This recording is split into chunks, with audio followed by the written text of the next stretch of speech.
This is GM Word of the Week, and I'm Fiddleback. Stirge. One of the few benefits of being GMs or game masters is that as the architects and designers of the fantastic adventures that our players undertake, we get to punish our players for any personal slights and petty annoyances we have to suffer through as a form of cathartic schadenfreude. And it does not matter in the least that our poor players had nothing to do with said slights and annoyances. Sure, we can punish the player who forgot to pay us for his share of last week's pizza by placing a mimic in the game so we can watch his character get beaten to death by a demonic treasure chest stuffed with other people's gold. But after some jerk cuts us off in traffic and makes us late, we can also send a hippogriff down on our players' characters to devour their war horses and leave them stranded without transportation in the wilderness. Just because. It's an abuse of power, sure. But what other reason is there to have power?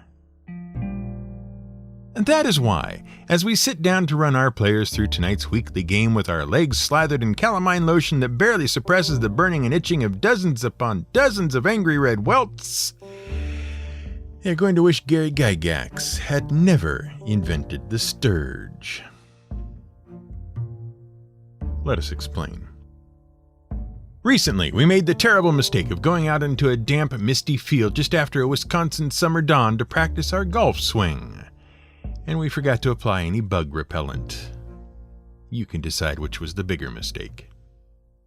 And since we're new to Wisconsin summers, we did not realize the seriousness of this oversight at first, but it quickly became apparent that we had made a terrible mistake when a cloud of insects thick enough to darken the sky surrounded us.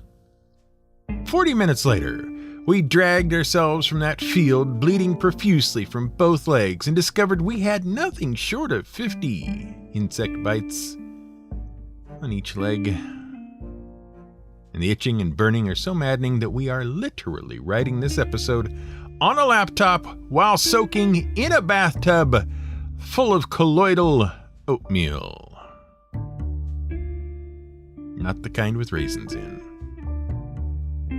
And since we've been eaten alive by 1,000 merciless mosquitoes, our players are going to have to fight off a few dozen stirges, lest they end up a bunch of deflated, exsanguinated corpses somewhere in the trackless wilderness between Baldur's Gate and Eltergard in northwestern Faerun. You might think we're being a little disproportionate in our rage, but let us assure you that the mosquito deserves all that and more. 1,000 times more. Because despite its name being derived from a diminutive form of the Spanish word mosca, which means fly, and therefore mosquito means fly, but smaller, despite the name being so unassuming and innocuous, mosquitoes are, without any hyperbole at all, the deadliest creatures on planet Earth. Well, if you measure it right, and we're not in the mood to cut them any slack. The fact is that there are more human deaths that can be attributed to mosquitoes every year than can be attributed to any other single animal on the planet. Mosquitoes claim the lives of over 1 million people each year, including one child every minute. Yes, forget sharks, forget killer bees, forget the Australian funnel web spider or Komodo dragon or the Japanese giant hornet. Mosquitoes are the deadliest thing on Earth, bar none.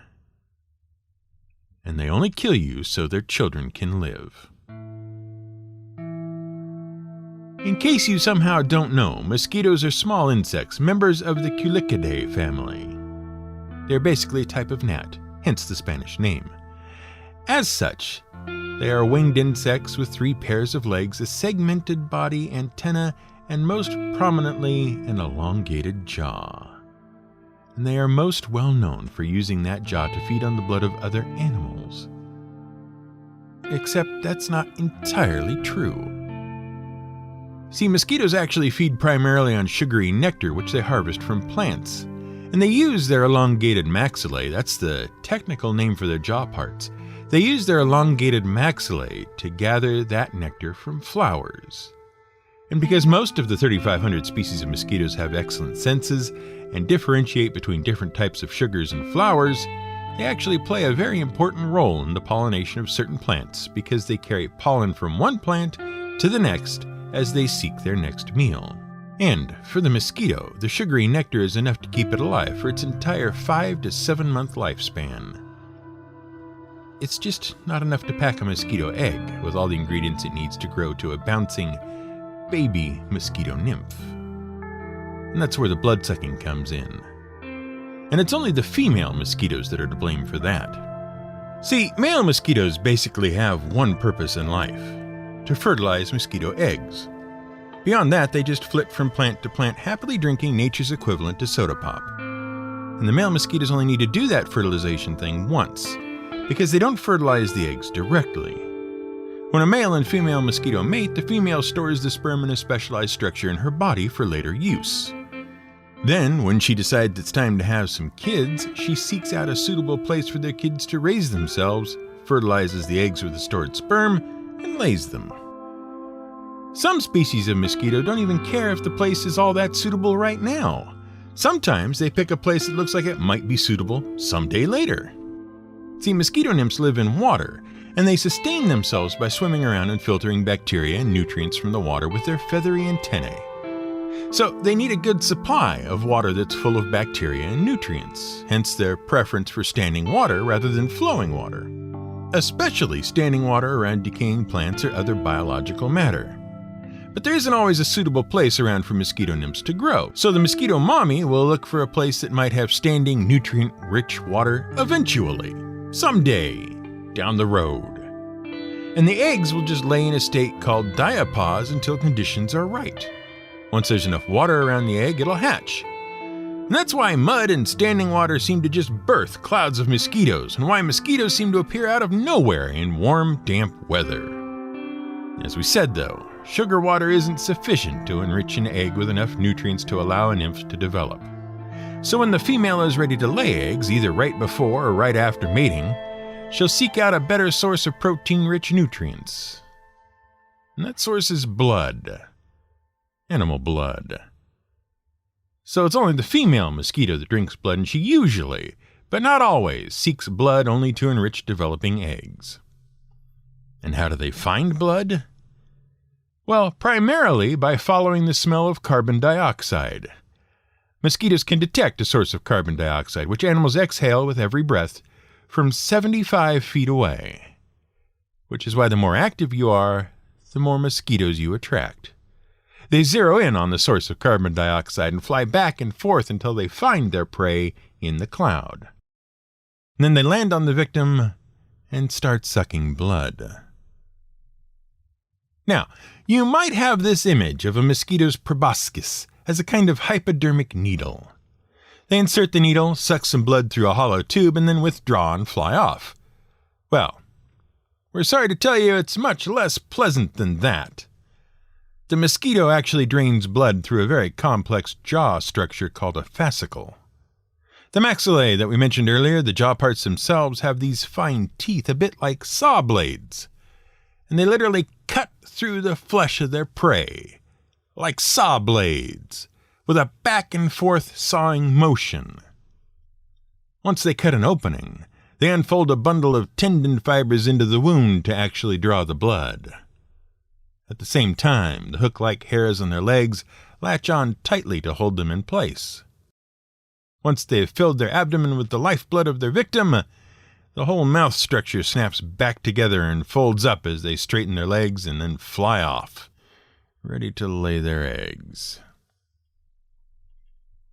As unpleasant as that operation is, it really isn't particularly deadly given the size of the average mosquito. So where do we get off accusing mosquitoes of being the worst killers in the entire animal kingdom? Well, it's no secret that mosquitoes, as blood drinkers, can carry all sorts of illnesses that live in the blood of various animals. And as they go from animal to animal, they carry these infections with them. That's how they spread illnesses like the West Nile virus or Zika or yellow fever. But most of the deaths that we can lay at the 6 hairy feet of female mosquitoes are due to just one disease: malaria. And there's a little more to it than the casual transmission of blood-borne pathogens. See, there's a few specific species of mosquito that actually provide a perfect incubator for a parasite called Plasmodium. And those mosquitoes are usually called malaria mosquitoes or marsh mosquitoes, because the Plasmodium parasite, which incubates inside but does not otherwise harm the mosquitoes, is the thing that causes malaria. Now, malaria, which means bad air, is a really horrible and deadly debilitating illness caused by one of several species of the Plasmodium parasite. And the parasite has evolved to live half of its life cycle, the larval stage, inside mosquitoes, and then to reproduce in humans. And it either uses the human liver or the human red blood cells to fuel its reproduction. The parasite invades the cells of its chosen medium, hijacks the mechanisms and nutrients inside the cell for its own reproduction, and eventually reproduces so much that it blows the cell apart. The newly born parasites then continue the cycle. And what makes malaria particularly dangerous is that while it's living inside the host's cells, it can go unnoticed by the body's immune system. The only place they ever really get noticed is in a major security checkpoint in the spleen. But the malaria parasites can avoid passing through the spleen by gluing their infected host cells to the walls of the blood vessels with a sticky protein they produce. Meanwhile, they're doing a lot of damage. 10 to 15 days after infection, the first symptoms start as the damage starts to mount, and the toxins they spread through the body take their toll. The most notable symptom is a cycle of fevers and chills that occur every 2 to 3 days, very regularly. Malaria also causes pain, nausea, vomiting, and fatigue. Jaundice and anemia often follow due to liver damage and loss of red blood cells. Eventually, the damage can spread to the kidneys or brain and cause kidney failure, seizures, and comas.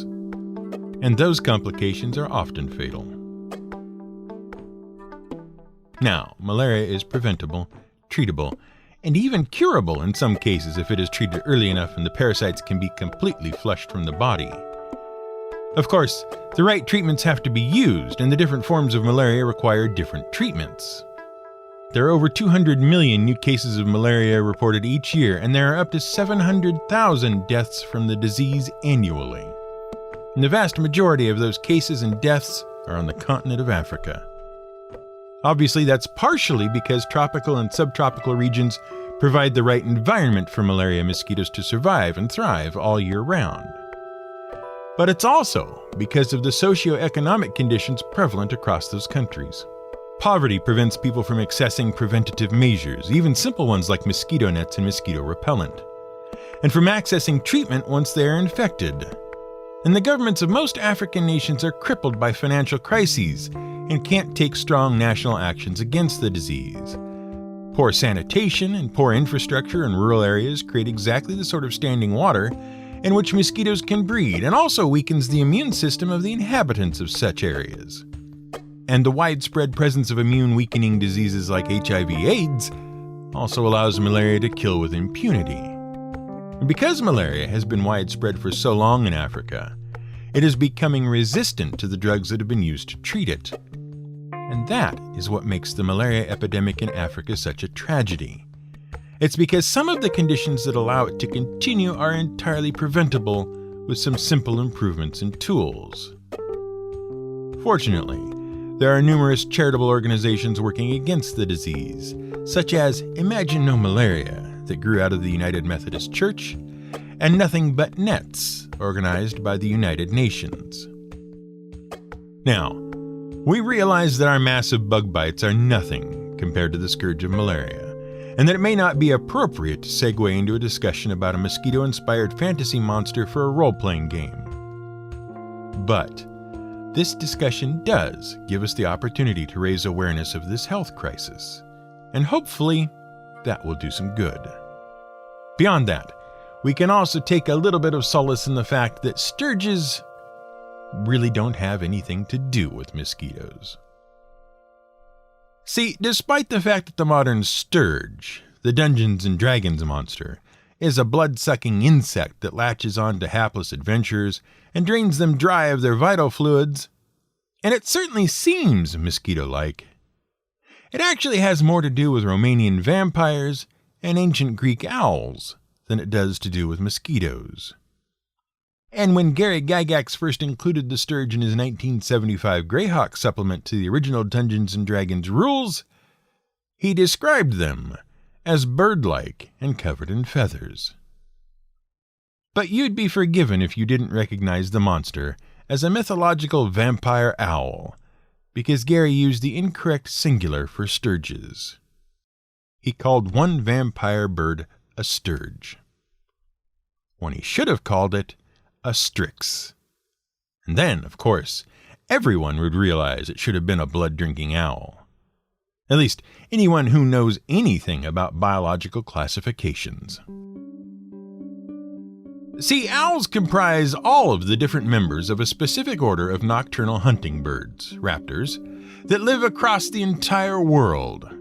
And that entire biological order is called Strigiformes, which comes from the Greek, and it means basically shaped like a scream, because the Greek word strix means scream or cry. Now, today, we think the Greeks were pretty keen on owls, that they recognized them as wise creatures, probably wearing monocles and mortarboards. And that's because the owl was associated with the Greek goddess Athena and her favorite city, Athens, the goddess of wisdom and warfare. But the reason the Greeks ascribed wisdom to owls was because owls were thought to be harbingers and omens. Their appearance always presaged important events. So it was their foresight that gave them the air of wisdom.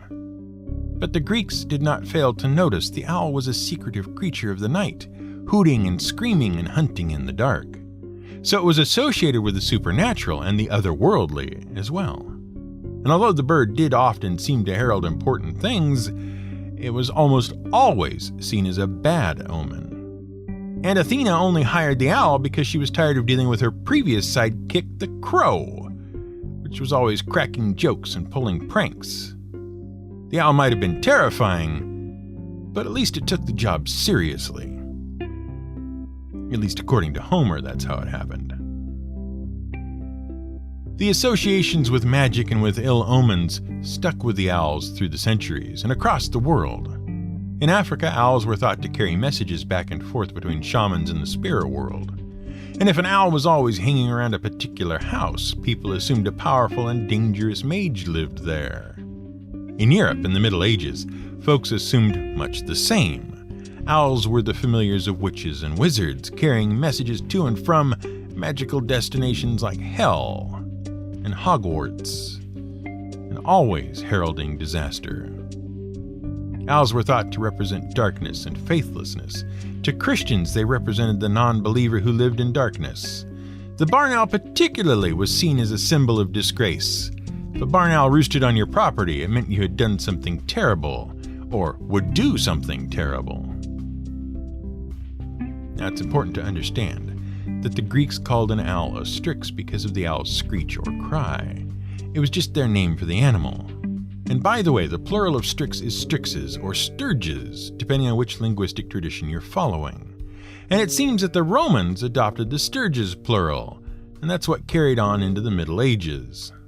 So by the Middle Ages, you had one strix or many stirges. But Gary decided that the singular of many stirges was one stirge, hence the D&D monster. That said, there was a pretty famous strix that was described by the Greek author Boios in his Encyclopedia of Birds called Ornithologia. And the passage we're talking about was preserved in the Roman author Antonius Liberalis' famous compilation Metamorphosis, which means to change shape. And the strix was named Polyphonte. At least, she was when she was demi-human. But she became a strix, an old, and maybe the first strix, since Boios' book supposedly describes the origins of various birds in the world. Polyphonte was the child of Hipponis and Thrasa was the offspring of Ares and some river god or spirit. The point is that she was kind of a demigod once or twice removed. Now, Poliphonte didn't need no man. She wanted to stay a strong and independent woman, a virgin, and this really offended Aphrodite, because she saw it as Poliphonte cheating her womanly duty to get married and have kids. So Aphrodite cursed Poliphonte to lust after this bear she encountered in the woods. And 9 months later, Poliphonte gave birth to a pair of bear people named Agrius and Aureus. And Agrius and Aureus, being bear people, weren't the nicest of kids, and they didn't grow into the nicest of adults. They had a tendency to kill and eat people. And this annoyed Zeus, who sent Hermes to deal with it. Meanwhile, Poliphonte's great-grandfather Ares stuck up for the kids, saying, "Bear boys will be bear boys." It was a mess. And in the end, everyone agreed that some kind of divine vengeance was in order. And so Poliphonte, her 2 sons, the family's housemaid, were all turned into birds. Poliphonte and Agrius became different varieties of Styxes, of owls, who were condemned to cry through the night and herald death and doom for all mankind. Aureus became a vulture, condemned to, well, be a vulture. And the housemaid, since she wasn't guilty of anything really, Zeus and Hermes decided to be merciful and agreed she could be a woodpecker. Seriously. And so that's the origin of the owl, the Styx, just a nasty, screeching, hooting creature of the dark created from divine vengeance. And then the Romans got a hold of these stories, and the Romans ran with them.